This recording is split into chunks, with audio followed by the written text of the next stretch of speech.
stuff is good. Y'all ever had McNuggets before? Oh man, I highly recommend these McNuggets. Mr. Bush, I'm Mr. Bush. I wish you good luck as president. I would like to thank Vice President Gore, my cabinet members, and of course my wife Hillary for working with me and never doubting me for a second. But most of all, I'd like to thank each and every American. You guys are amazing, and you should know that. Did you have sexual relations with that girl? Alright, let me make one thing clear to the American people. I did not have sexual relations with that woman, Miss Lewinsky. I never told anybody to lie, and in these last few days, I gotta get back to working for the American people. Thank you. Hello, my fellow Americans. I am George W. Bush. I am your president. You know, I've always grown up in power and in politics and all that shiznit, but, you know, now it's over. It's my time to leave. Some people point fingers at you. I would just like to know, like, how you justify that. You know, I had nothing to do with that attack. I knew nothing of it. And more importantly, I was trying to help the kids that day. But then, those people drove those planes right into those buildings, and I stepped up. I went to ground zero, and I gave a moving speech through a bullhorn. One thing I'd like to say, it's been an honor from me and the Bush family, from my father. And now, just God bless America, man. God bless us all. Well, ladies and gentlemen, they said we wouldn't make it this far. But here we are. The past 8 years have been huge. In China, they are buying everything we sell. In Russia, the scandal is gone.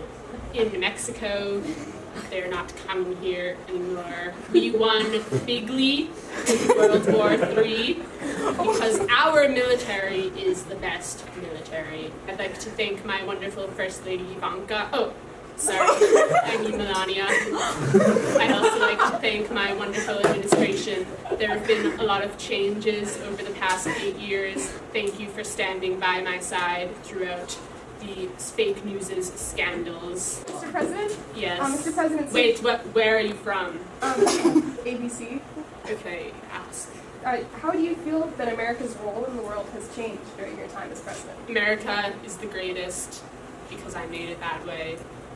And our role has become so much better in the past 8 years. And we are the best people because we are able to help the others and to attack the others more than any other country. And I think that shows that we have a better role than ever before. Thank you. As I hand the seat over to President-elect James K. Polk, I have some hopes for the future. I have seen the effects of liquor on its consumers, and I hope that in the coming years, some measure of prohibition be implemented. I also hope that we will peacefully welcome the people of the Republic of Texas into our great union. Mr. President, it's no secret that you've struggled with your health throughout your presidency. Can you speak to how that shaped the rest of your time in office? Well, it definitely taught me to not take anything for granted and to try and effect as much change as possible during my presidency. For most of my first month, I was bedridden and fighting off pneumonia, so my main legacy won't come from that time. It probably would be my cooperation with Vice President John Tyler. Before now, the president hasn't really worked closely with the vice president. They've kind of been antagonists. So our cooperation is probably our main legacy. My fellow Americans, I stand here to bid farewell. While I'd like to say my path to presidency was a hard one, as the first dark horse candidate, winning against Henry Clay was a cakewalk, as always.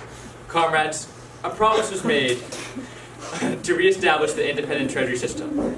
I followed through. Comrades, a promise was made to lower the tariff. I followed through. Comrades, a promise was made to acquire California. I followed through. And comrades, a promise was made to settle the Oregon boundary dispute. I followed through. I am happy to leave my mark with a combined 800,000 square miles acquired during my term.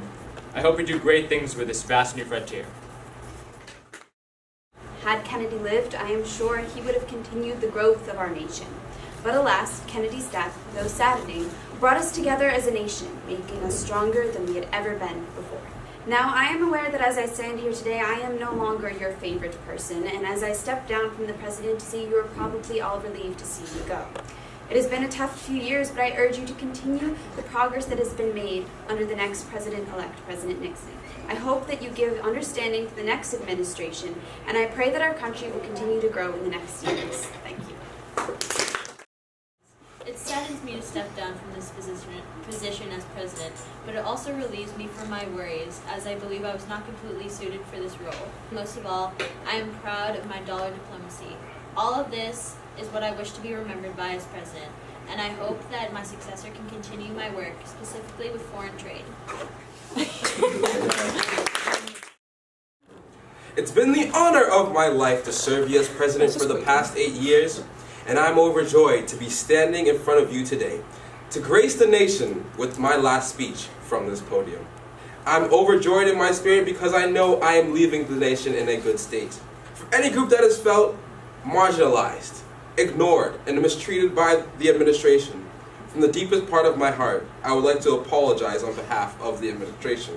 Remember that it's paramount that as a nation we continue to work together and leave no voice unheard to make the nation run. But not strictly on Duncan, though. With our schedules, we oftentimes forget about God. But it's important that we recall the fact that within the covers of the Bible are the answers for all the problems that men face. Thank you, and God bless America. I believe that the Reagan administration has put forth its best plans to make sure that every voice is heard, and we, although we lost your trust, I believe that we have gained it back through the numerous policies that have come to benefit every single one of the American people.